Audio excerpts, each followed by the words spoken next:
Bonjour les enfants. Aujourd'hui, un nouveau commencement. Le temps passa et beaucoup d'hommes peuplèrent la terre. Mais tous, quel que soit leur pays, avaient oublié Dieu et passé leur temps à commettre le mal. Le cœur de Dieu se remplit de douleur quand il vit ce qui était arrivé au monde qu'il aimait. Partout, on ne voyait que mort, maladie et destruction, tout ce que Dieu déteste. Mais Noé, lui, était l'ami de Dieu, chose inhabituelle à l'époque, vu que personne d'autre ne l'était. Noé écoutait Dieu, il parlait à Dieu, il aimait beaucoup être en compagnie de Dieu, comme toi avec ton meilleur ami. Noé, dit Dieu, tout va mal. Les hommes ont rempli la terre de haine au lieu d'amour. Ils sont en train de se détruire et ils détruisent le monde que j'ai créé. Je dois les arrêter. D'abord, nous allons construire une arche. Vous savez construire une arche, vous? Noé ne le savait pas non plus. Heureusement, Dieu savait comment s'y prendre et il allait le lui montrer. Une tempête se prépare, dit Dieu à Noé, mais je vais te porter secours, je te le promets. Je ferai venir les animaux jusqu'à toi, ceux qui volettent ou voltigent, fourmillent ou se faufilent, galopent ou gambadent, caracolent ou cabriolent. Et n'oublie pas de charger la nourriture de chaque animal. La tempête allait laver toute la haine, la tristesse et tout ce qui allait mal, pour que le monde redevienne propre.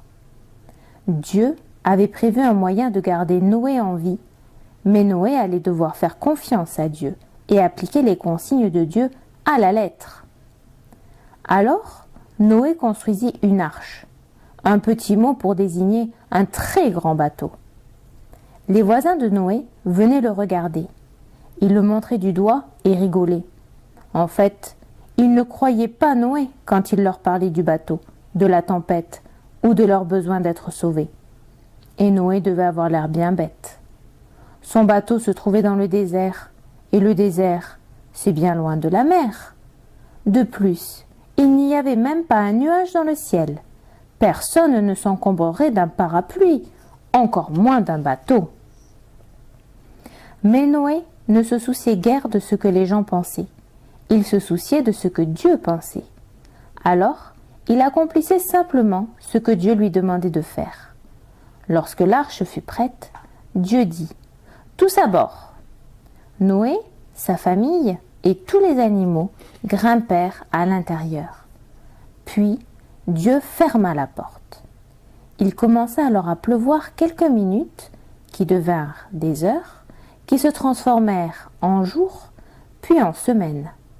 La pluie forma des flaques, qui devinrent des rivières, qui se transformèrent en lacs, puis en un déluge qui recouvrait le monde entier.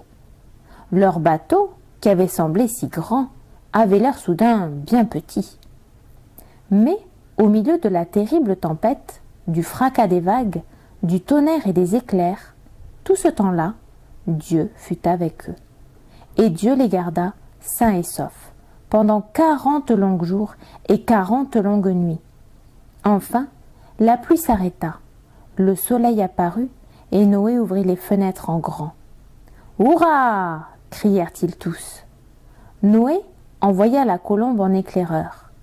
Elle lui rapporta peu après une branche fraîche d'olivier. Chacun comprit exactement ce que cela voulait dire. Elle avait trouvé un arbre, donc la terre ferme. Le niveau de l'eau baissait. Finalement, le bateau s'arrêta de façon assez soudaine sur le sommet d'une haute montagne. Lorsqu'il jugea que tout danger était écarté, Dieu dit « Allez, sortez !» Et ils ne se le firent pas dire 2 fois, chacun descendant du bateau en sautillant et en dansant pour retrouver la terre sèche. Noé commença par remercier Dieu de leur avoir porté secours, exactement comme il l'avait promis. Et Dieu commença par annoncer une autre promesse.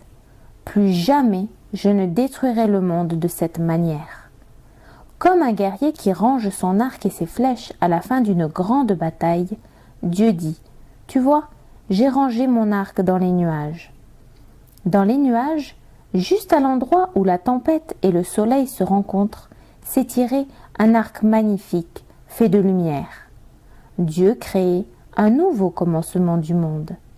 Il ne fallut pas longtemps pour que tout se gâte à nouveau. Mais cela ne surprit pas Dieu. Il savait que cela se reproduirait. C'est pourquoi, bien avant l'aube des temps, il avait conçu un autre plan, bien meilleur. Ce plan ne consistait pas à détruire le monde, mais à lui porter secours en envoyant son propre Fils, celui qui porte secours. La colère terrible de Dieu contre la haine, la tristesse et la mort s'abattrait encore une fois, mais pas sur ses enfants ni sur le monde. Non, l'arc de guerre de Dieu n'était pas pointé sur ses enfants. Il était pointé vers le haut, visant le cœur même du ciel.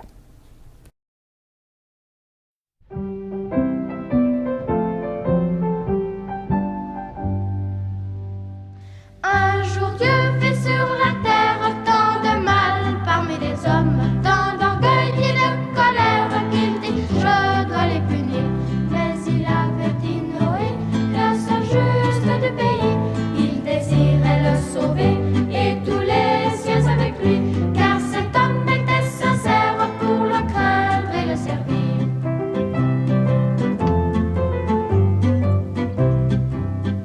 Dieu lui dit de faire une arche à bateau de 3 étages. Vite l'homme prend sa hache, son marteau, tous les outils. Tic-tac, tic-tac, tic-tac, toc. Noé se met à clouer. Tic-tac, tic-tac, tic-tac, toc.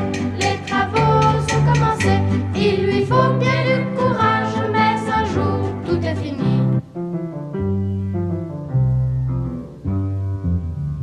Un matin, quelle surprise pour les gens du voisinage! Un cortège s'organise d'animaux, grands et petits. Bim bam bam boum, dans le bateau de Noé. Bim bam boum, 2 éléphants sont entrés, suivis des bêtes sauvages, des oiseaux et de fourmis.